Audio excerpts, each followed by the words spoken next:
more doctors spontaneously dropping dead. Young, otherwise healthy doctors, Canadian doctors. It's the 5th doctor in the Greater Toronto Area to drop dead in the last month, in July. Nobody can ask questions. Nobody can expect transparency.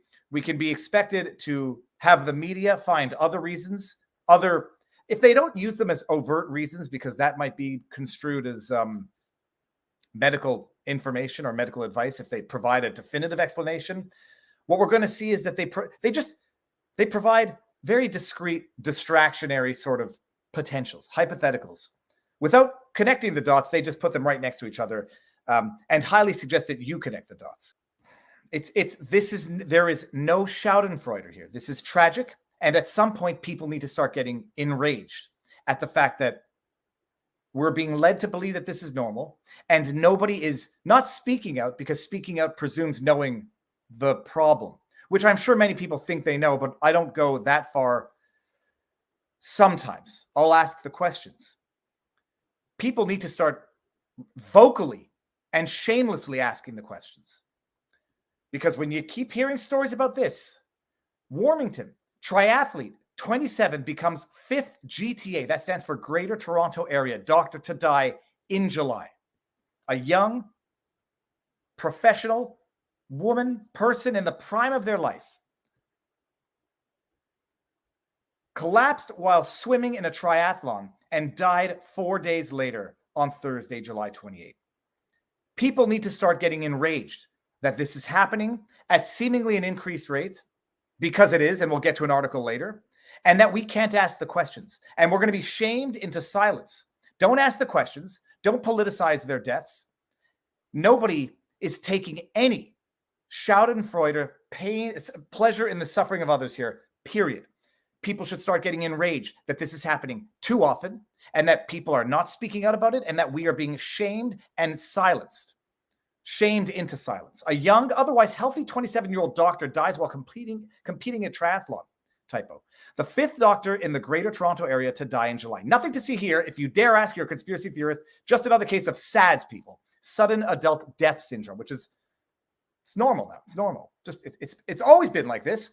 And if you haven't noticed reporting on this in the decade of 2010 to 2020, you just weren't paying attention. Don't look up. And it's funny, that Netflix or HBO movie is taking on increased meaning for me now, because we are basically being told to not look up when it's obvious there's something above our heads. This is from the article, people. Warmington triathlete, okay. The 5th GTA doctor to die in July, quote, radiated positivity, end quote, and lived a vibrant and active life. And by the way, this is the Toronto Sun. This is Canadian government subsidized media to some extent.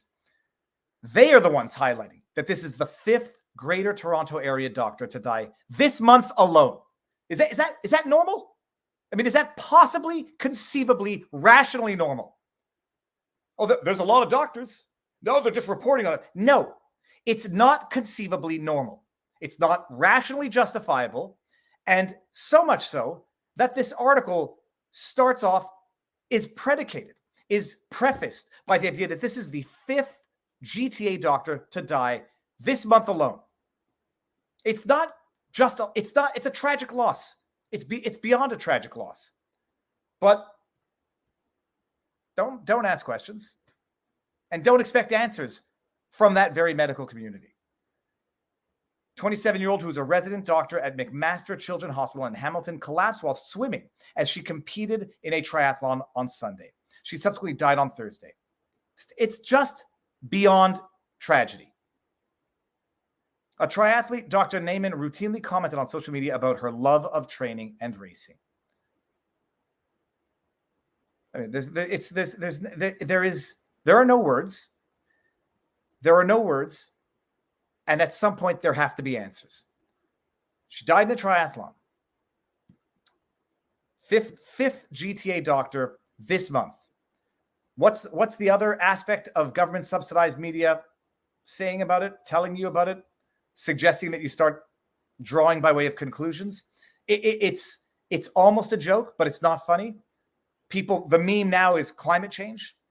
Like the meme now on Twitter, for those who have those type of, I'll say edgy responses, climate change must have been climate change. And I don't like making those jokes because that pokes, I understand the purpose of the commentary, but in my mind, that sort of, it makes light of the death.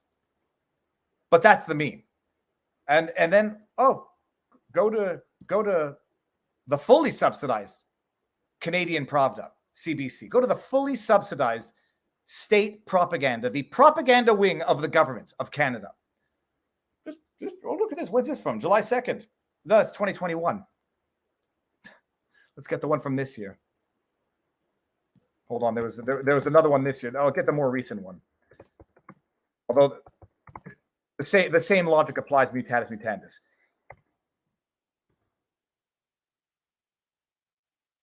I mean, it's just, let's get the one from CBC if I can find it.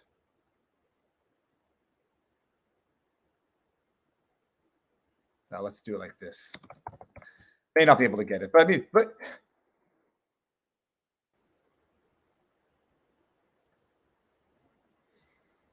hundreds died because they couldn't escape BC's extreme heat. Alerts wouldn't have saved them, advocates say.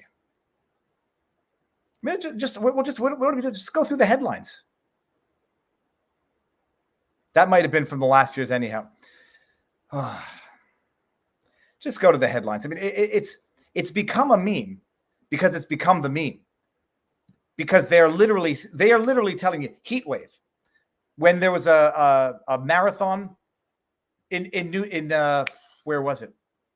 I forget where it was. The CNN headline: 23 injured after marathon.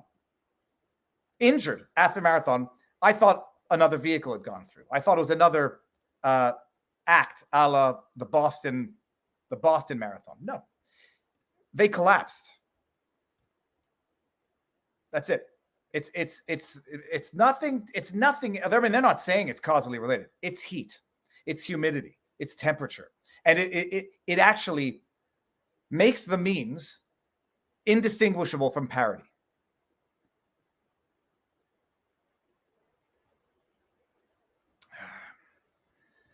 Big Pete says, did you see Tucker did a little segment on Tamara Lich last night? Well, Tucker's segments typically are too damn short to begin with. I did hear that. In fact, I've seen people saying now they're going to have to start watching Fox News. Climate change is the meme. Someone dies, a young person spontaneously drops dead, climate change. And it's not, it would be a satirical, sick joke, except that's what the media is actually trying to get people to connect as the dots. Nothing else. Climate change. Viva, climate change talk isn't to make light of innocent people who die. It's an FU to the people in charge. No, I'm not judging the people who make the joke. I understand why it's even necessary to have people who don't have qualms to make that type of obvious satirical response. It baffles me to this day how media and government pigeonhole the last 2 years from memory and what the governments have perpetrated. I'm not saying it to be judgmental of the people who make the joke. You need the people who are going to poke and needle and rub the insanity in the face of the collective. You need people to do it. I don't have the stomach to do it that way. I'm not going to look at Rep. Linda Sanchez and make a Matt Gaetz or joke or even a Matt Gaetz reference. I'll stick with a Ron Burgundy. Let's get that out of there. But it's absolutely atrocious. It's shocking. I mean, and it's upsetting, and it has to start changing. It's not normal what's going on. You don't have to come to any definitive conclusions, nor for certain reasons should you. I'm not a doctor. I have interviewed doctors. I have listened to what they have to say. We had what I think is one of the best sidebars we've ever had this Wednesday with Dr. Francis Christian and his lawyer, whose name I forgot now. I'm sorry. Tabarnush. Andre Mamari. Sorry. Andre Mamari. It was one of the best sidebars I think we've ever had. I listen to doctors, and I'll listen to doctors, who say diverging things. I'm not a doctor, but I'm not stupid. I'm not blind. I'm not a child, and I wasn't born yesterday. And I got to tell you something. Even the children know something is even the children can sense that there's something a little out of the ordinary happening.